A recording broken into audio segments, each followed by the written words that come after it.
আসসালামু আলাইকুম ফ্রেন্ডস, আমি শামীম আর তোমাদের সবাইকে স্বাগতম শামীম ভিশন লফটে। তো এই যে আজকে যেটা নিয়ে আলোচনা করব, তো তোমরা সবাই এটা ভিডিওটা মানে লাস্ট অবধি দেখবে, কারণ এটা একটু ইনফরমেটিভ হতে চলেছে। যে আজকে তোমাদেরকে বলবো পায়রা ওড়ানোর বেস্ট টাইমিং কি, বা বেস্ট টাইম কি, যে টাইমে পায়রা ওড়ালে ভালো ফ্লাইং দেবে। তো প্রথমত বলি, যারা পায়রার দম বাড়াতে যাচ্ছ তাদের জন্য সাজেস্ট করবো আমি, মানে দুপুরের টাইম থেকে, দুপুর না বিকালের টাইম থেকে ওদেরকে ওড়ানোটা শুরু করে দাও। কারণ দুপুরের টাইম দিয়ে যখন পায়রা ওড়াবে, তখন আস্তে আস্তে ওরা কিন্তু দমটা বাড়াবে। যেমন ধরে নাও তুমি 4:30টায় ওড়ালে, ওরা কিন্তু 5টা অবধি যদি ওড়ে, তারপরে আস্তে আস্তে তুমি কি করবে, 3:30, 3টা, এইভাবে টাইম পেছাবে। আর যারা চাচ্ছ যে সকালবেলা পায়রা, বা এমনি পায়রা শখের জন্য ওড়াতে যাচ্ছ সকালবেলা যারা, তাদের জন্য বলি সকালবেলা পায়রা ওড়ালে কি হয়, পায়রা মানে সকাল দিয়ে যখন ওড়াবে, ধরে নাও 7 ঘন্টা উড়ে, তাহলে দেখা যাবে যে ওরা 7 ঘন্টা উড়বে, বা 6 থেকে 6.5 ঘন্টা উড়বে, এমন দম করবে। আর তোমরা যদি দুপুর দিয়ে বা বিকাল দিয়ে ওড়াও, তাহলে যে জিনিসটা নোটিস করবে, যেমন ধরে নাও 5টায় উড়িয়েছো পায়রা, 5:30টায় নামবে বা 6টায় নামলো, তারপরে তোমরা কি করবে, পায়রা ওড়াবে 4:30টায়, তারপর দেখবে এমনই টাইমিং নামবে, মানে 6টায় নামবে। তাহলে কি হয়, মানে পায়রাটা বুঝতে পারবে যে আমাকে কোন টাইমে ল্যান্ডিং করতে হবে।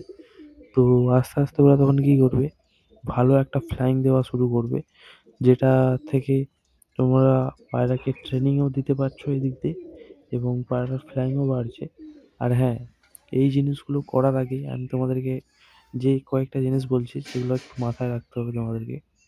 প্রথমত হতে হবে পায়রার নাসাল। 2 নম্বর হতে হবে তোমাদের পায়রা কেমন ওড়ে বা কেমন ফ্লাইং টাইম দিচ্ছে।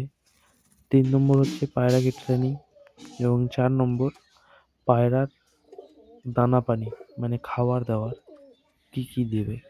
তো প্রথমত বলে দিই, পায়রা যদি না নাসাল হয়, বা পায়রার মধ্যে যদি নর্মালি 3-4 ঘন্টা ফ্লাইং না থাকে, এইগুলো করা মানে ফালতু, কোনো কাজের নয়, একদম ফালতু।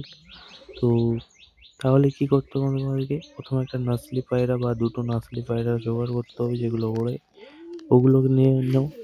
যেগুলো নর্মালি ওড়ে তোমার বাড়িতে 5-6 ঘন্টা বা 3-4 ঘন্টা, ওদেরকে নিয়ে নাও। তারপরে ওদেরকে দানা পানি, মানে পায়রা ওড়ানোর জন্য অবশ্যই দানা পানি তো দিতেই হবে। নর্মালেও দানা পানিতে ওড়ে, কিন্তু পায়রার জন্য স্ট্যামিনাও তো দরকার, মানে পায়রা যে উড়বে তার জন্য তো স্ট্যামিনাটা দরকার। তো তাদেরকে দানা পানি দিতে হবে। তো পায়রা ওড়ানোর জন্য যে দানা পানিগুলো রয়েছে, আমি সেগুলো বলছি, তোমরা একটু নোটিস করে নাও বা ভালোভাবে শুনে নাও। তো প্রথমত তোমাদেরকে নিতে হবে যেটা, সেটা হচ্ছে গম। তো তোমরা সবাই জানো গম। তো গমটা নিয়ে নেবে, তারপর নেবে বাজরা, তারপর রাগি, এবং তারপরে তোমরা যেটা নেবে, মানে এখন ওয়েদার চেঞ্জ হচ্ছে, সেই জন্য তোমাদেরকে আমি একটু সাজেস্ট করবো ধান দিতে পারো। তো আর কুসুম দানাটা ইউজ করতে পারো। তো এই দুটো জিনিস, মানে এই কয়েকটা জিনিস অ্যাড করবে তোমরা। যেমন পায়রাকে ওড়াতে যাচ্ছ, তেমন পায়রার পরিমাণে খাবারটা বানিয়ে নেবে। এই কটা খাবার মিক্স করে পায়রাকে খাবার টাইম বাই টাইম দিতে হবে, যেমন টাইমে দাও পায়রাগুলোকে। আর পায়রা ওড়ানোর আগে অবশ্যই কিন্তু তোমরা কি করবে, পায়রা ওড়ানোর আগে পায়রাকে খাঁচায় রেখে 10 ml জল বা পানি দিয়ে একটু রাখতে হবে খাঁচায়, কারণ ওদের মাথায় ঢোকাতে হবে যে আমাকে এই টাইমে ছাড়লে আমি উড়বো। তো ওরা কিন্তু বুঝতে পারবে যে ছাড়লে আমাদেরকে উড়তে হবে। তো এই গেল। আর যেটা বলছিলাম, তো সেটা হচ্ছে পায়রা ওড়ানোর যে টাইমটাও তোমাদেরকে বলে দিলাম, পায়রার নাসালও বলে দিলাম তোমাদেরকে, কেমন কি নাসালের লাগবে, পায়রার খাবারও বলে দিলাম। এবার তোমাদেরকে যেটা দরকার সেটা হচ্ছে ট্রেনিং। রেগুলার ওদেরকে ওড়ানো যাবে না, 1 দিন 2 দিন উড়িয়ে রেস্ট দিতে হবে ওদেরকে প্রপারলি। তারপর আবার ওড়াও, আবার রেস্ট দাও। তো ওরা আস্তে আস্তে দম বাড়ানো শুরু করবে, এবং তোমাদের পায়রা থেকে ভালো ফ্লাইংও পাবে।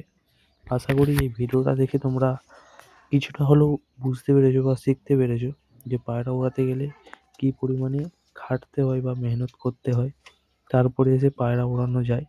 তো এমনিই পায়রা ওড়ে না, পায়রার পেছনে টাইম দিতে হয় অবশ্যই। তো চলো, আজকে অনেকই কথা বলে ফেললাম, তোমাদেরকে অনেকই ভালো জিনিস শেয়ার করলাম। তো যারা ভিডিওটা দেখেছো, তারা অবশ্যই লাইকটা করে দেবে ভিডিওটায়। তো চলো বেশি কথা না বলে ভিডিওটা আজকে এখানেই এন্ড করছি। দেখা হচ্ছে নেক্সট ভিডিওতে। ততক্ষণের জন্য bye bye and take care. তোমরা সবাই ভালো থেকো এবং সুস্থ থেকো। চলো বাই।